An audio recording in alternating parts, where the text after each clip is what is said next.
I think this might be a running theme we start to see with James, because it looked like he backpedaled, but then immediately backpedaled on his backpedaling. So yeah, that wasn't it. That wasn't the way to go about that.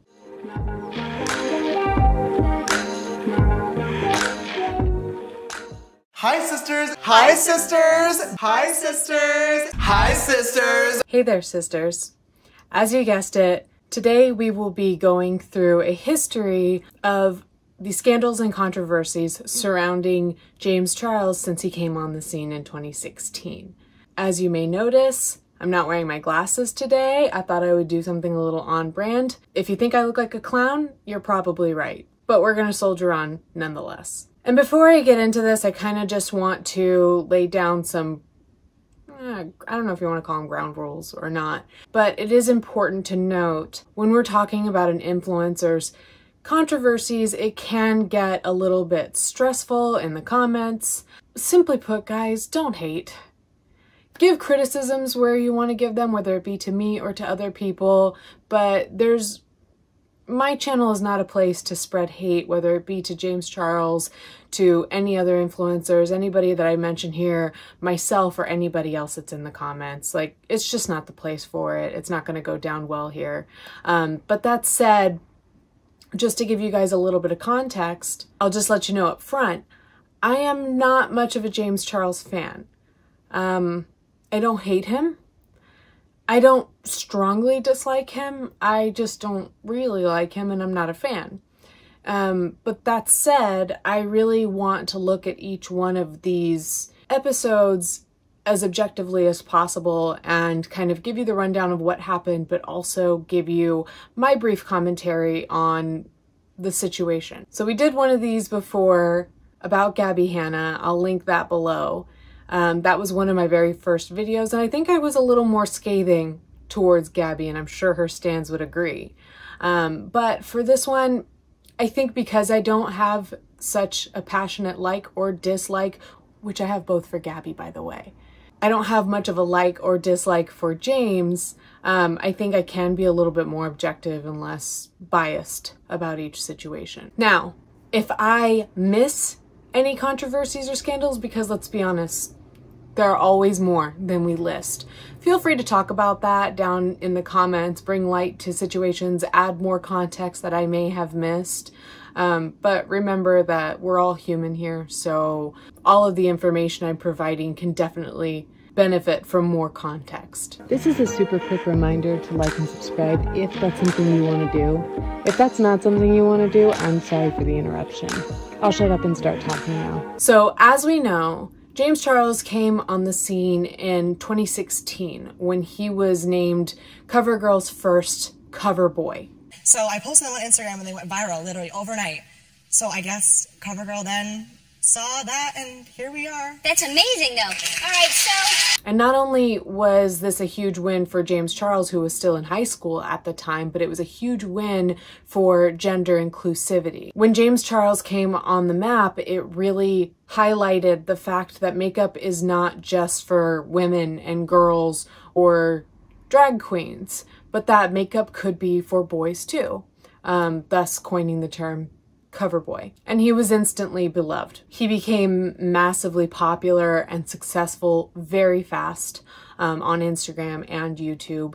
And so the scandals started to roll in. So the first scandal we saw was in February of 2017 when James was about to go on a trip to South Africa and tweeted and deleted something pretty dumb. He said, "I can't believe we're going to Africa today. OMG, what if we get Ebola? James, we're fine. We could have gotten it at Chipotle last year." And how James handled this situation after the fact was a little bit mixed. He did apologize for the insensitive remark, but also I guess because this was his first real wave of hate, he did tweet the quote, "Block and move on, James.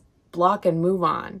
And that wasn't super well received, with good reason, with one user replying, "No, no, James, listen and learn. that comments like that are problematic as hell. I love you, but this offended me. I think that that user put it perfectly, and I don't know if James really learned his lesson from that, but that was really just the start of the controversies. James did say that he was extremely sorry for his tweet, and that he was aware that the tweet was extremely offensive and degrading. I don't think that there's much else to say about that. It was extremely degrading. It was insensitive. It was not okay. There's not much more that I can bring to the table in terms of commentary around that. It was just, like I've said before about Trisha Paytas, don't do that, James. That's bad. Don't do that. But moving on to around September, October of that same year, 2017, James expressed some excitement about going to see the movie It when it was coming out in theaters. And then later, as he was in the theater, was tweeting that the movie turned out for him to be awful and predictable. And as it turns out, Finn Wolfhard, who is a star of the movie It as well as Stranger Things, got wind of this and responded to James. And his response reads, "Why are you on your phone in the movie theater? Rule 1. So after that, James apologized to Finn and his fans. I think he was blindsided by the attention he was getting from such a massive star at the time, and was probably both flattered and embarrassed that he was tweeted by Finn Wolfhard. And I do think that James has a tendency to sometimes apologize up front, but then after giving it some thought, does backtrack on his apologies a little bit, which he kind of did here. And then later, he did this Pennywise makeup look for Halloween, and a lot of people criticized him for exploiting this movie for views, for money, the same rinse and repeat terms that people use when they hate on influencers in the public. And yes, I am acting a little bit flippant about this because in my opinion, it's really not that big of a deal.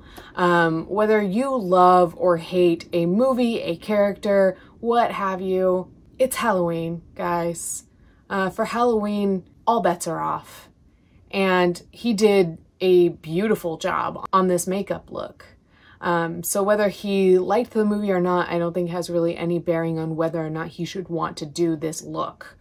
The look is very interesting and one that I would want to do if I had the ability, which I don't clearly, but one that I would want to do if I had the ability, and I've never seen the movie. So take it for what you will. Be offended if you want to, but I assure you there's a lot more to be offended by in James Charles' history of controversies, so you're going to want to buckle up if this upsets you.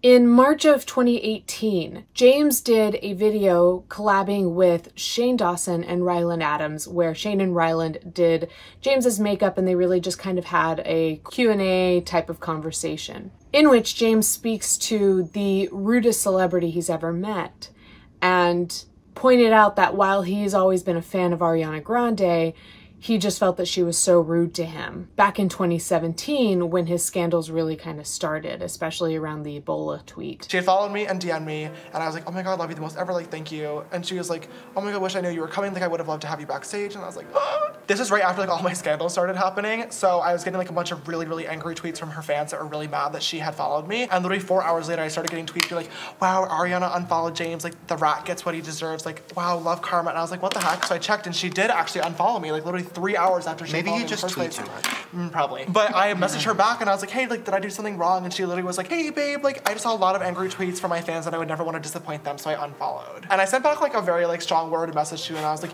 you have 100 million fans. It's really disappointing that you would, like, stoop to the level of listening to people bullying me just to, like, appease them, but okay. And for me, this is where we really start to see James's inflated ego really start to show. Personally, I think that James's horrible tweet is reason enough to unfollow him, no matter who you are. The fact that it was Ariana Grande, I think James was just hurt on a different level because he was such a fan, but also it helps as an influencer to be followed by mainstream celebrities and those celebrities and influencers that have such a massive platform like Ariana Grande has.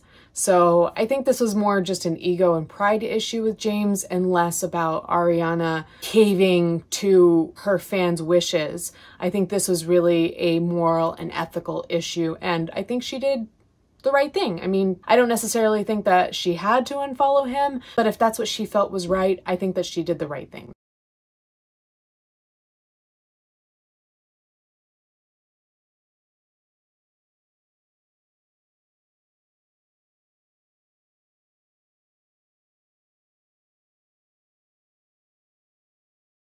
And because Atticus just got some attention, Oliver wanted some too. Hey, bud. He wanted to be held.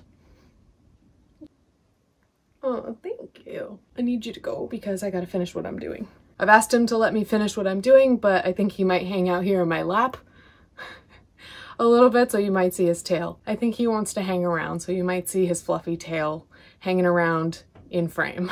So in August of 2018, James had a bit of a feud with Marlena Stell, who is not only a beauty influencer who's been on the platform for over a decade, but she also founded a cosmetic company called Makeup Geek. She basically said that Makeup Geek is failing because of the fact that she refuses to charge big influencers $60,000, which is the rate that she's been given.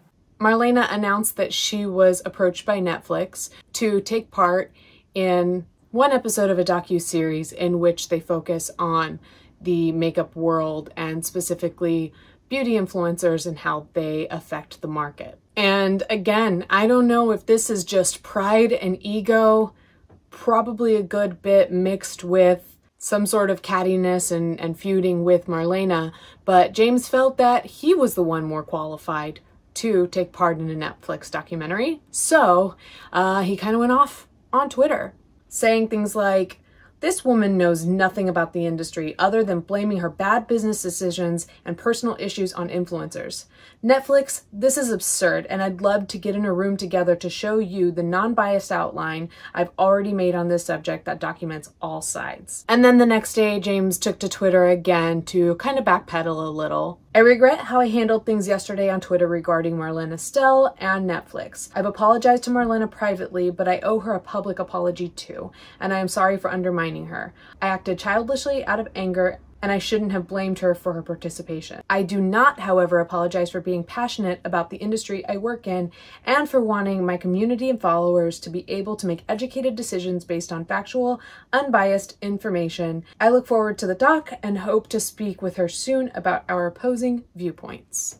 I think this might be a running theme we start to see with James, because it looked like he backpedaled, but then immediately backpedaled on his backpedaling. So, but I think there may be a publicist or somebody who is advising James, and that side is in competition with his pride and ego. And I'll speak to that more towards the end when I kind of wrap up.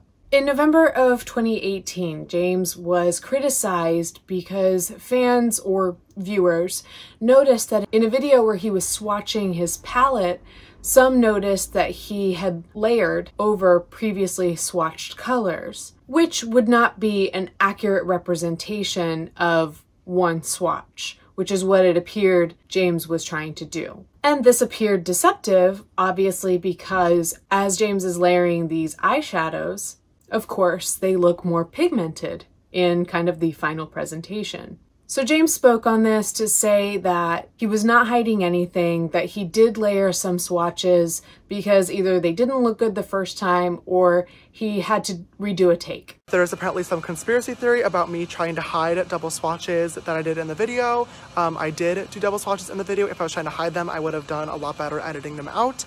I stutter a lot when I speak and had to redo a lot of takes, and some of the swatches just suck, so I wanted to do them better. He also went on to say that with some of these colors, he wanted them to either be a little bit more muted because they were transition colors, or because he wanted to create a color that was layerable.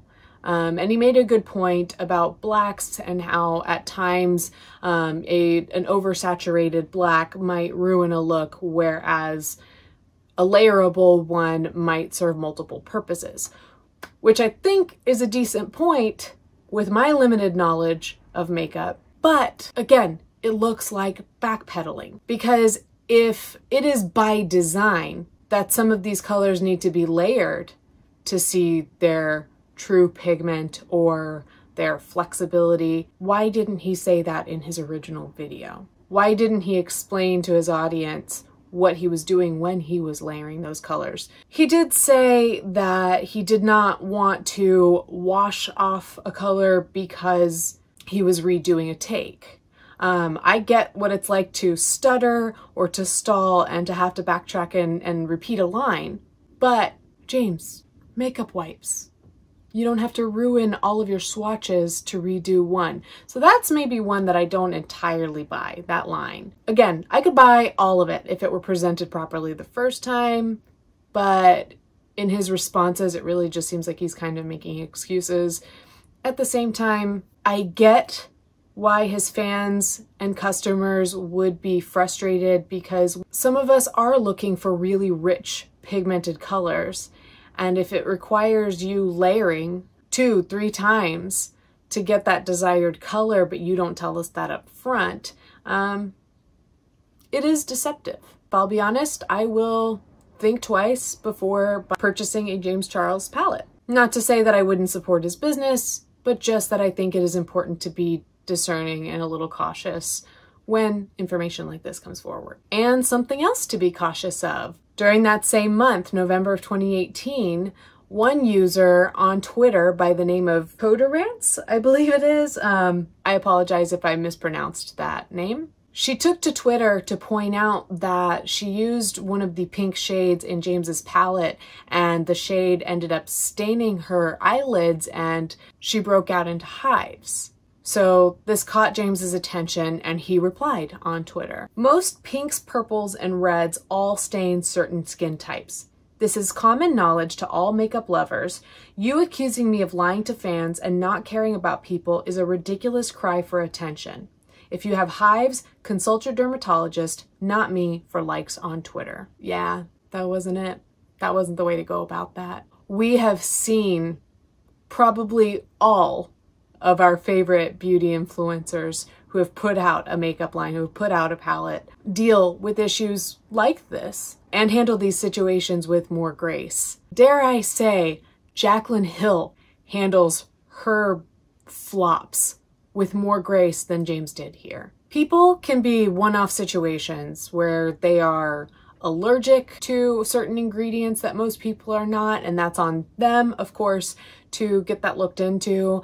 There are certain people with different skin types that are going to hold on to these pigments in a different way that others won't. Yes, we get that, but never is it appropriate for a brand to respond to their customers like this when their customers deal with an issue like this after using their product. I think that was a huge no-no. Unequivocally, James is in the wrong here. Yes, he was 19 at the time and had and still has a lot more to learn about how to run a business and how to represent a brand.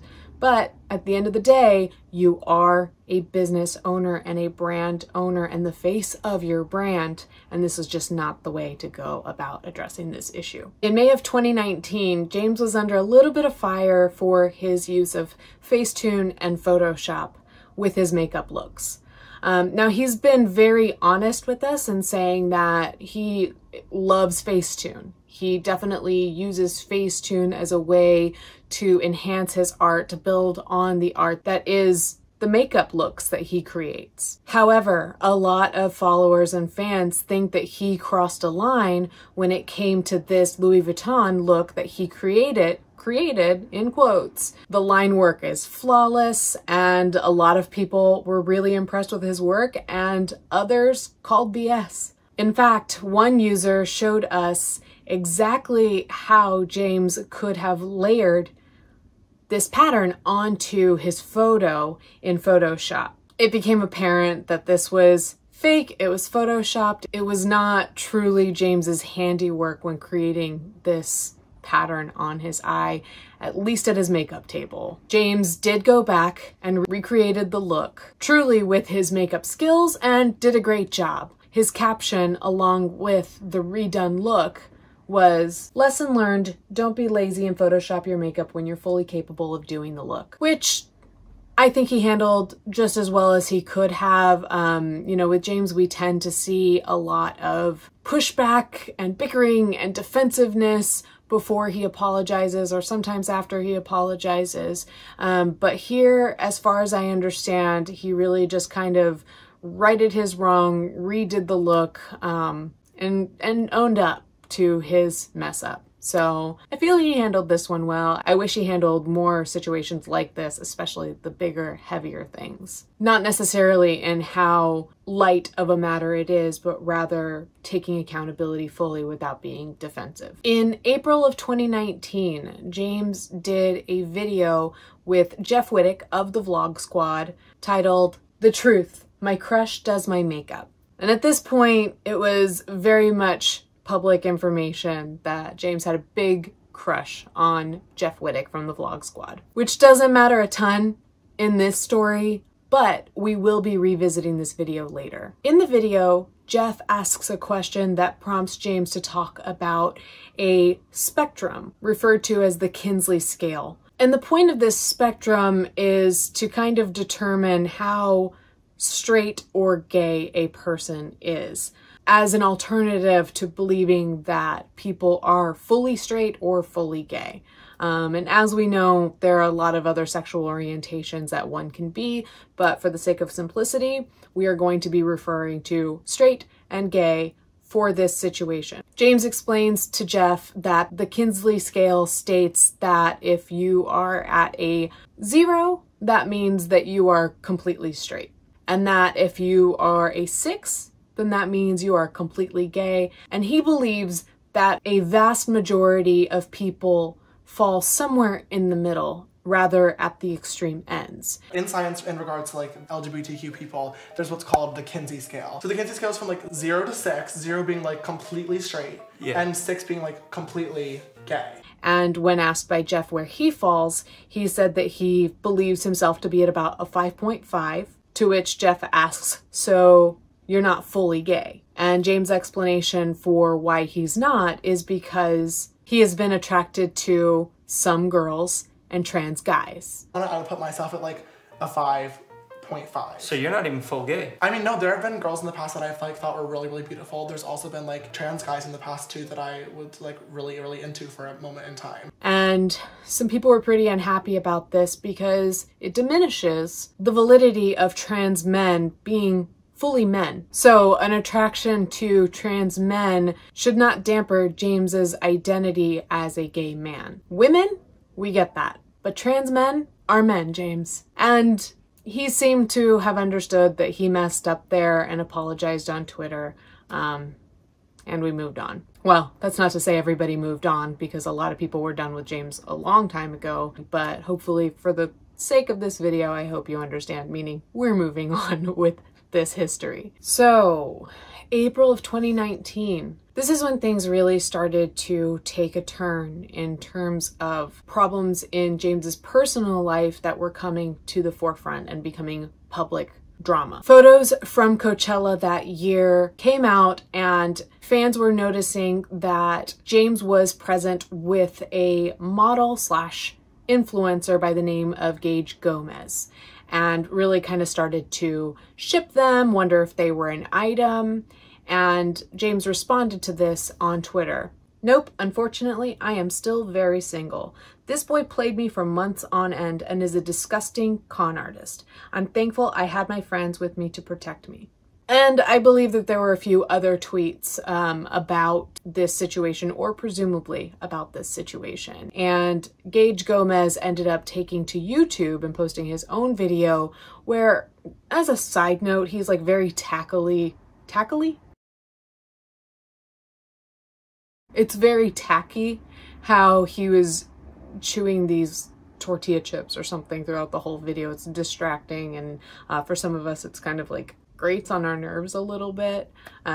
Anyway. James then saw this as an opportunity to manipulate me as a person who may or may not have been trying to figure things out about their sexuality.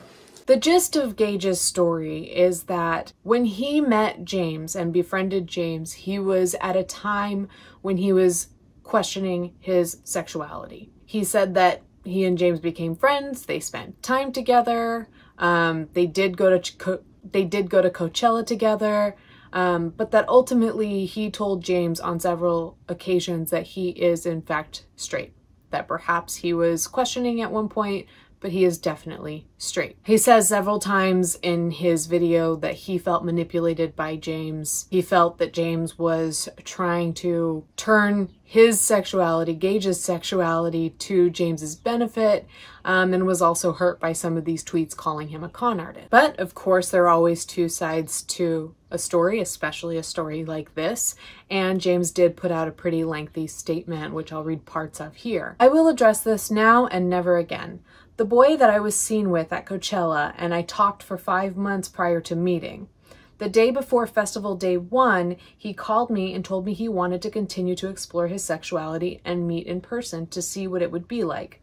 He flew himself out and I invited him to my home with my friends, and we spent the weekend together at the festival, holding hands, cuddling, sleeping in the same bed, and kissing, nothing more. We had many conversations where I asked him how he was feeling, and he told me that he felt very comfortable with me and my friends, that he was having the most fun weekend of his life and liked the direction we were going in, but still wasn't sure about his sexuality.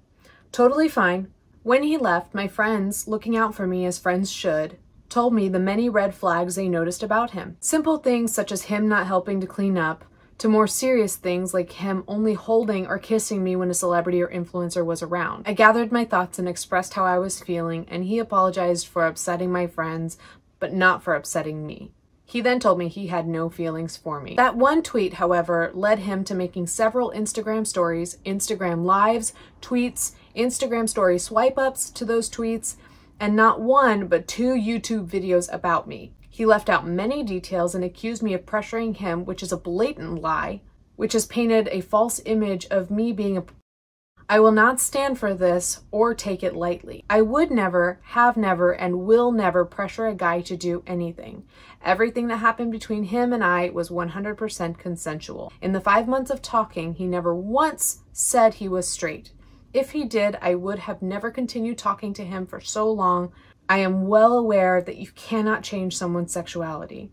I do think he was curious, and I do think he saw an opportunity and took it. Now, this is a really dicey situation because James has very publicly talked about how much he likes straight guys, how much he exclusively hooks up with straight guys who are questioning their sexuality, and that he has gone on dating apps seeking out straight men, which, going back to that whole Kinsey Scale conversation, was in reference to Jeff calling out that James prefers straight men. So James has always kind of publicly talked about this spectrum and how he doesn't believe most straight guys are fully straight, and that most are open to some degree to experimentation and hookups with gay men like James. And at first I think the public generally just kind of like brushed it off, whatever, you know, James is so cocky, he thinks he can sway guys, or he's swaying guys who are already gay and don't know it. I mean, there were a number of things that people said, but I don't think people took it that seriously until this situation with Gage. And I don't fully know who I would side with in this situation because it is such a personal thing. There's so many private matters that are being involved in a public conversation. However, I do question the motives of this Gage Gomez. Again, I will talk about this a little more later in the video, but I find it interesting that a straight man who is relatively unknown in the influencer world, but is an up-and-coming model and influencer, is seeking out these flirty and playful relationships with a gay man. Now, one could say that it was just an unfortunate situation for both sides, that both had certain expectations that were not met, and that it just kind of all around sucks. I do think that this has been a problem for James, and I do think that this is a wake-up call for James. But I still question the motives of Gage Gomez and any potential social climbing he may be doing. Now, in no way do I want to come across as victim blaming, but I do want to be discerning in situations like this where both parties could benefit in different ways, and we will see a little bit more of that surface later in the video. So, cut 2 of May of 2019. James attended the Met Gala for the first time, and he was quoted saying, "Being invited to such an important event like the ball is such an honor and a step forward in the right direction for influencer representation in the media. And I am so excited to be a catalyst." And a lot of people did not like this. They felt that James was painting a picture of social media influencers as kind of this marginalized group and downplaying the privilege that influencers have. Now, while I think that this may be another example of James's inflated ego talking about how he's a catalyst for this movement for influencers, it does come across kind of pompous.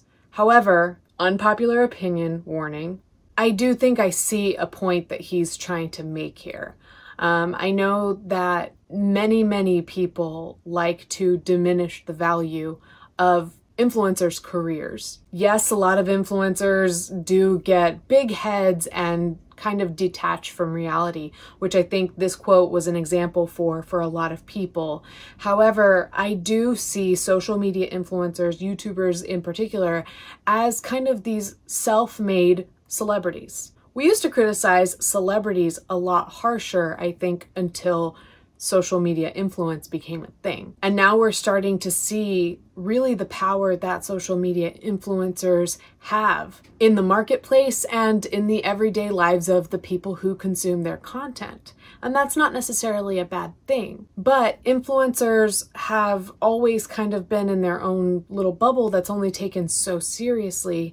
And now it's getting to that point where that bubble is growing so much that it's bound to burst. And influencers are seeping into the mainstream. And I think that's really kind of what this quote was about.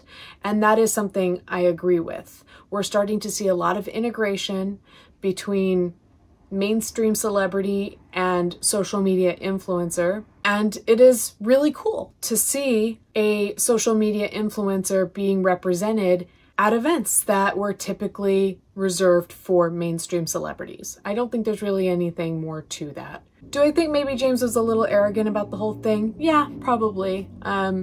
But overall, I think the message was a valid one.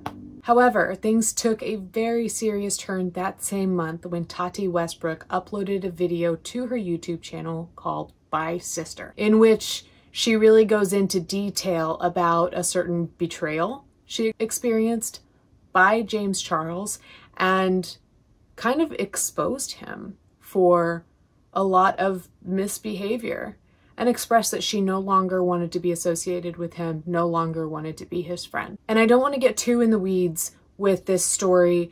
There are a lot of other tea channels that have really comprehensively covered this, and I think it's better just to go watch one of those. But to give you a brief synopsis, the month before, James attended Coachella, and apparently there was some sort of issue, which James said was a security issue, where the brand Sugar Bear Hair came to his rescue and offered him artist passes and or security in exchange for promotion on his Instagram stories. The problem here is that Sugar Bear Hair is a vitamin company that is a direct competitor of Tati Westbrook's company, Halo Beauty. The Sugar Bear Hair thing, that was a blatant lie. Like, come on. You went to Coachella, somehow had a security issue, and magically Sugar Bear Hair is there with a contract in hand to save the day for you and all of your friends. So when you pair up with my #1 competitor, it's embarrassing to me. Is it gonna crush my business? No. But it's embarrassing, and you know that. And James and Tati had been good friends since the beginning of James's career in the beauty industry. In many ways, Tati seemed to have built James up and helped to bolster his presence on this platform, YouTube, as well as many others. But not only that, she kind of took this maternal role and helped guide him in many ways, including life, career. But at the point of this betrayal, Tati really seemed to kind of break down and was essentially over this friendship and this relationship they had. Like I said, she talks a lot about James's behavior that she disagreed very strongly with, but what she spoke a good bit about was not only how kind of bratty James has been, how she did not agree with how he spoke of Marlena Stell, but really she focused largely on his alleged manipulation of straight men or men who are questioning their sexuality. Oh my God, you tried to trick a straight man into thinking he's gay yet again, and somehow you're the victim. You know, it's really disgusting to manipulate someone's sexuality, especially when they are still, you know, emerging into adulthood and don't quite have everything figured out. You are using your fame, your power, your money to play with people's emotions. You're threatening to ruin them. You're threatening to embarrass them.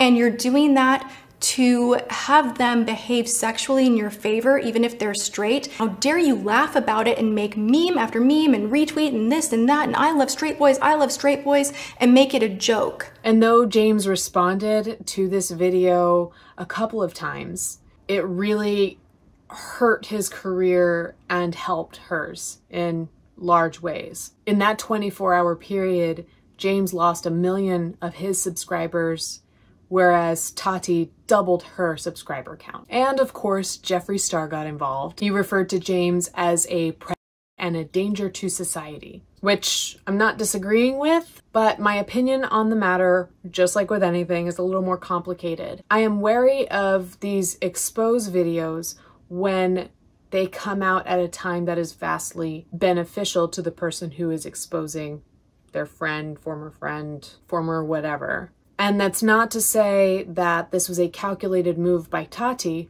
What I want to know is, if you had such an issue with James and his behavior, why did it take a Sugar Bear hair promotion for you to come forward, express that he is a danger, and to break off your friendship with him?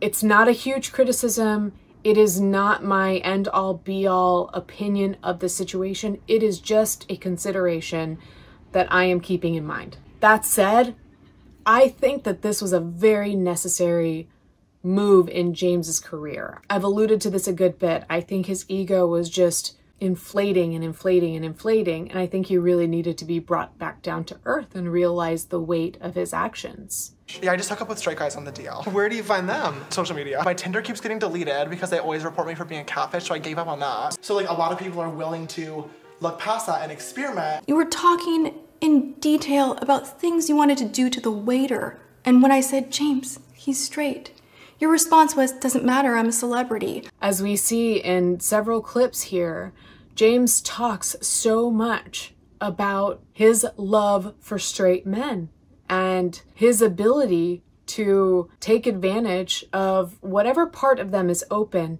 to experimenting with him. And we've seen that this has a lot to do with his fame and influence. Some of these men, I believe, are probably equally opportunistic, but this is not just normal networking. This sort of exploitation can really damage a person for life. And overall, I think is just a really dishonest way to handle your dating life. I definitely think that needed to happen. I definitely think the world needed to speak up against James Charles, at least in the way he was handling his relationships with other men. Now, back in January of 2020, we did see a situation where I don't want to say that James got a taste of his own medicine. I think we saw a situation that showed us the flip side of these relationships when James went onto TikTok in a very innocent way, proposed finding a boyfriend on TikTok in what he called TikTok Bachelor. And it seemed very well-meaning. James was looking for a boyfriend, and he expressed that anyone who was interested and is male to reach out. And we saw that there was one TikTok user who sort of applied to be James's boyfriend. He got a lot of attention. A lot of TikTok users were calling attention to this guy and telling James to consider him. So they got into a conversation, and as it turns out, this guy was not only 17, but he was straight, not interested, and doing all of this as a joke. And this behavior was disgusting. James referred to it as queerbaiting. I think that that term seems very fitting for a situation like this. It's really sad and unfortunate that this happened to him. No matter what his past looked like, nobody deserves to be treated this way. And that guy had a lot of hate slung at him, so I really don't think it is necessary or a good idea at all to send any more his way. It seems like he's had a really hard time with this whole situation and has said that he has learned his lesson. But it really did shine a light on something that James says happens quite a bit. Not just in terms of the dynamic between straight men and gay men, in which the straight men are not interested at all, but I think specifically for gay men in a position like James's, where he does have a ton of influence and he does have a large platform. He expressed to us that this is a pretty common thing, that guys will strike up a flirty conversation with him only to make a joke of it or only to further their careers. And it really was this situation that kind of caused me to be even more discerning and more skeptical of the whole Gage Gomez situation. And I'm gonna go ahead and say it. The video that James did with Jeff Wittick. Now, let me express, I love the Vlog Squad. I love the Vlog Squad. I watch all of them. I like almost all of them. I like Jeff a lot. But I was a little put off by this video that we referred to earlier where he went on James's channel because of the way Jeff seemed to be so flirty in the stories and DMs James told us about, and then kind of backpedaled and was like, no, wait, man, I'm straight. This was all jokes. You texted me late Valentine's Day night and said, happy Valentine's Day, beautiful. Oh, well, that's just me being friendly. It was just a friendly text. I sent it to all my guy friends. I don't think you did. You're right. Next question. And I had like my ex be like, oh, you flirted with him in that video. I know how you flirt. You used to flirt with me. You did flirt with me in that video. I'm just being sarcastic though. No. Should we read through our DMs? I mean, yeah. Do you want to know my favorite line from what? this? Well, I DM'd you and said, wow, you're so hot. And then I replied to you again and you said, wow, you look so good. And you said, OMG, so do you. I said OMFG. And then you said, favorite line, here we go. LOL, I probably wouldn't like it, but I'll try anything once. Haha, almost everything. One comment I get, like, happy Valentine's Day, beautiful. Oh, I meant that as a joke. I said that to all my friends. I get that. But when it's happening time and time and time again in such a short period as it did here, it really starts to look to me like Jeff was trying to forge some sort of relationship with James that might bolster his career. Now, that is a theory, but that's kind of what this reeks of for me. And in general, just makes me wary of people in LA and in the social media influencer world and what they're willing to do for exposure. But of course, it could be a number of things. It could be that Jeff was just joking. It could be that maybe Jeff has gay tendencies or is questioning and was flirting with James and is now embarrassed or doesn't want to talk about it for whatever reason. But what seems the most feasible to me is that he was just trying to forge some sort of bond with James, and I think went for James's weak spot, which was this crush he had on Jeff. That said, I still like Jeff. He's not my favorite, but I don't know. I think he's a funny guy. I like seeing him in the vlogs. I just didn't like him here on James's channel. And here more recently, there was some sort of scandal that I don't want to speak too much to, but it was one that involved James imitating a viral TikTok from a user named AdamRayOkay. Dude, come here. You're gay. I knew it, dude! You got a boyfriend or what? Oh, it's so cute! You know how I know? Cause you'll be looking around and shit. That's so cute. You know, a lot of people will be scared around here. A lot of people will be scared, and I'll name them. I don't want to go into that. Again, other T channels have covered this. Go watch those. The reason I really don't want to get into that is because the criticism James was receiving was over a very sensitive matter. And I myself am a Hispanic woman, just as is Rosa, who is the character at the heart of all this mess. But given that I am a Hispanic woman and I come from a wildly racially diverse family, I don't think that matters to the internet. I don't think that credentials like that matter if I were to give an opinion or speak on a sensitive matter in a way that somebody might disagree with me on. So for now, I'm gonna back off and I'm not gonna touch that one. I will just say that I love Rosa. I love AdamRayOkay. I laugh along with other people when they laugh at these TikTok videos from AdamRayOkay. So if you haven't checked him out, go check him out. Looks like he and James are on good terms, as James just released a video with AdamRayOkay on his channel. So feel free to go check that out. But overall, I think I've said all of this more or less, but I think James has talked a lot about having to grow up very fast in the public eye, which I think we all agree is true. He became incredibly rich, incredibly successful, incredibly busy, and incredibly public at a very young age. And he's done some super impressive things at such a young age. And I think that that deserves the credit it deserves. But who is around James helping to keep him grounded as a 20, 21-year-old young man? Yes, James, you were forced to grow up, so in many ways you are far more mature than most people your age. But that doesn't mean that you know everything at this age. There is still more development that you need to go through. There is still more emotional maturity and social maturity you need to go through. And that's just the way the brain works. At this age, James Charles is still developing emotionally, mentally, socially, neurologically, all of that. And I hear too often, and I hope I'm not offending anyone by saying this. I'm sure I'm not talking about any of you here, but I have heard so many people around his age, and I was probably one of them to some extent, but so many people at this age thinking that they've got the world figured out.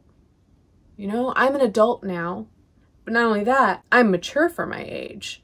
And so I already know how I feel about everything, and this is how I'm gonna feel to the end of time. And nobody can tell me otherwise. Nobody can tell me that I'm wrong in what I think. Nobody can tell me that I'm going to see things differently as I get older. And that mentality is problematic. I think that mentality has a lot to do with why the internet is so polarized on every single issue. Now, I don't want to be too high on my high horse at 34, saying that as you get older, guys, you really start to look at things through a different lens. I don't feel as passionately about all the things I used to feel passionately about at 21, 22, because life has taught me that things are not always what they seem, especially at such a young age.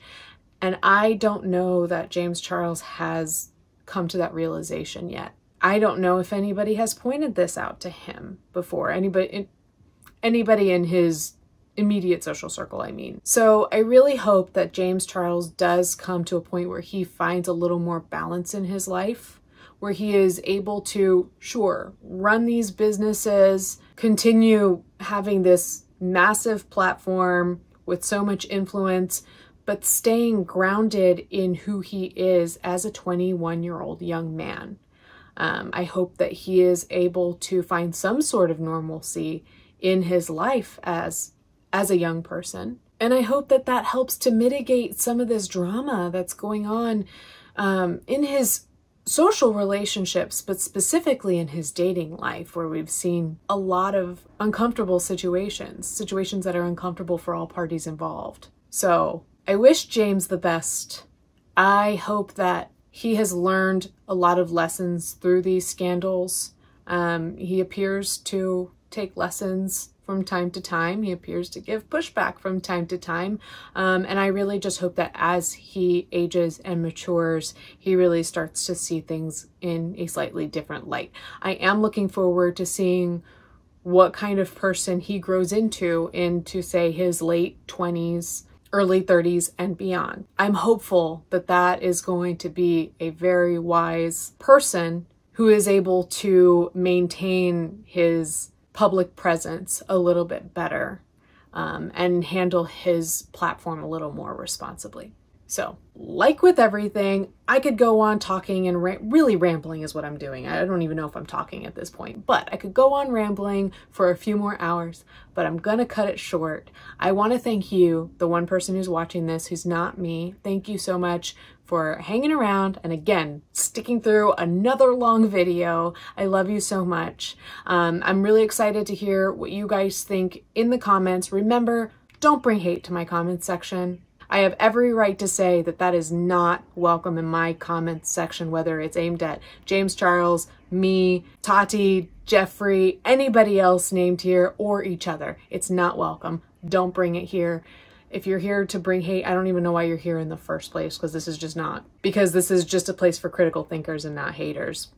So, all of you critical thinkers, I'm excited to hear what you have to say in the comments, your opinions on these various scandals, what you expect to see from James, what you hope to see from James, or are you done with him altogether? Are you sticking by his side no matter what? I want to know where you stand, and I know that this conversation is just going to continue and may lend itself to other videos, as we learned with all of my Gabbie videos, that that's just kind of what happens with this style of video. So we'll see where that takes us, but for now, I'll catch you guys in the comments.